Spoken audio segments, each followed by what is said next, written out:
Kaya po, minabuti namin na kunin na pagkakataon ito dahil maaaring ito na ang huling pagpapahayag ng ating mga puting sundalo, ang ating mga bayani na nagsalita noong unang pluribong tumitigiling.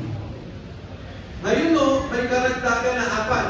Nakasama natin, papakilala mamaya ni Atty. David Batikon. At mamaya, ipapagpatuloy nila yung naantalang presentasyon. Kabayan, may Pilipino. Ako po muna si Jerome Gabriel Valderrama. Bali po, naman po sa Tony na gagawin po lang namin sa palitan lang po natin dito sa Manila dahil naman